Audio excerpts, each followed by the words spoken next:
राजा परीक्षित को अम्बरीश जी महाराज की कथा सुनाते हैं सूर्यवंश में। उसके पश्चात में कथा सुनाते हैं सूर्यवंश में एक और राजा हुए थे जिनका नाम था सगर।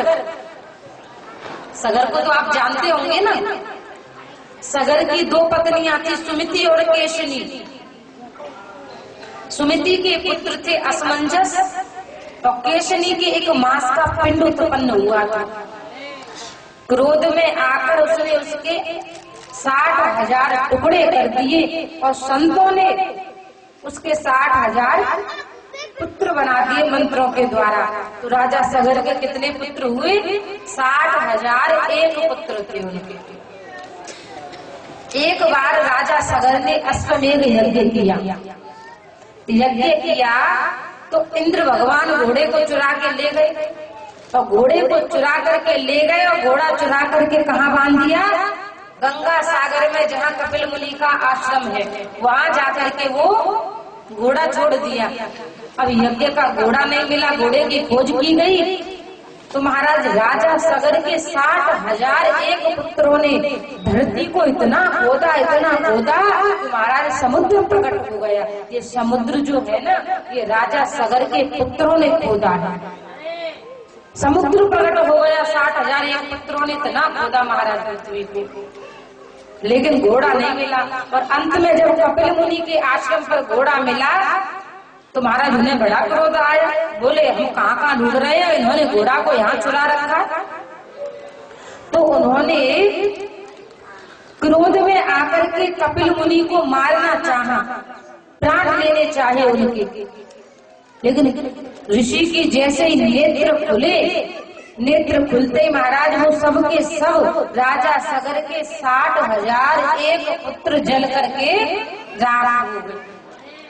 अब जो असमंजस थे उनके पुत्र थे अंशुमान जी महाराज। अंशुमान ने कपिल मुनि को प्रसन्न किया और पूछा कि मेरे पिता की, मेरे चाचाओं की मुक्ति कैसे होगी? कि वामन भगवान के पैर के अंगूठे से जो गंगा मैया प्रकट हुई है, अगर उन गंगा मैया को पृथ्वी पर लाया जाए और उन गंगा मैया में तुम्हारे चाचाओं की और पिता की, तुम्हारे पूर्वजों की अस्थियों का विसर्जन किया जाए तो तुम्हारे पिता की और चाचाओं की मुक्ति हो जाएगी। हम लोग करते हैं ना अपने अपने पूर्वजों की, अपने अपने पिता पुत्र इत्यादि की जो अस्थि विसर्जन होता है गंगा जी में ही होता है, तभी मुक्ति मानी जाती है।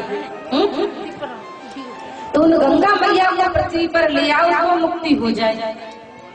अब महाराज अंशुमान जी ने तपस्या की, तपस्या पूर्ण हो गई, शरीर का त्याग कर दिया, लेकिन गंगा मैया प्रकट नहीं हुई। सगर के पुत्र असमंजस, असमंजस के पुत्र अंशुमान और अंशुमान जी महाराज के पुत्र थे दिलीप जी महाराज। उन्होंने तपस्या की लेकिन गंगा मैया प्रकट नहीं हुई, उन्होंने भी प्राण त्याग दिए। और दिलीप जी महाराज के पुत्र थे पूज्य श्री भागीरथ जी महाराज। उन्होंने तपस्या की तो उनकी तपस्या से प्रकट होकर के, प्रसन्न होकर के गंगा मैया ने उन्हें दर्शन दिए। पुत्र क्या चाहता है? कि माँ आप मेरे पूर्वजों के उद्धार के लिए मेरे साथ पृथ्वी पर चलो। कि मैं तो पृथ्वी पर चलूं लेकिन मेरे भार को पृथ्वी सहन नहीं कर पाएगी, रसातल में चली जाएगी अगर मैं सीधे ब्रह्मलोक से पृथ्वी पर गिरूंगी तो माँ कैसे जाओगी? अगर भगवान शंकर अपने शरीर में मुझे स्थान दे तो उनके द्वारा मैं पृथ्वी पर जा सकती हूँ।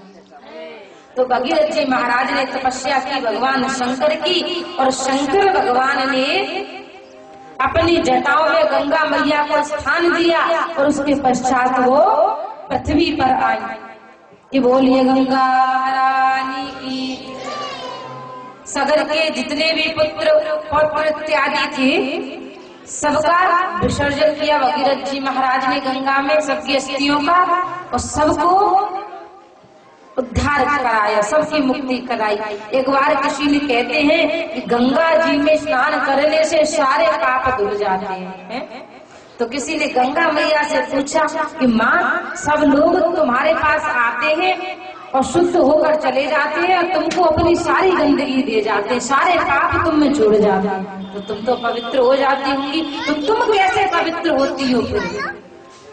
तो गंगा मैया ने बड़ी सुंदर बात कही कि देखो बहुत सारे लोग पापी लोग आते हैं और मेरे में स्नान करके अपने पाप धुल के चले जाते हैं, लेकिन जब कोई संत महापुरुष मुझ में स्नान करने के लिए आता है तो जब वो मेरे डुबकी लगाता है मेरे अंदर, जब वो मुझ में स्नान करता है तो महाराज उससे मैं पवित्र हो जाती हूँ। जब कोई संत आते हैं तो उनके चरणों से मैं स्वयं पवित्र हो जाती हूँ। तो संत के चरण तो इतने मुख्य बताए, इतने प्रमुख बताए गए हैं कि जहाँ संतों के चरण पड़ जाए, जहाँ गुरु के चरण पड़ जाए, फिर वहाँ तो कभी अहित हो ही नहीं सकता है। तो पूज्य श्री सुखदेव जी महाराज सूर्य वंश में आगे चल के महाराज इसमें खटवांग हुए, दीर्घवायु हुए, नभ हुए, अज हुए और उनके पुत्र हुए पूज्य श्री आगे चल के वंश में दशरथ जी महाराज। अच्छा, इस सूर्य वंश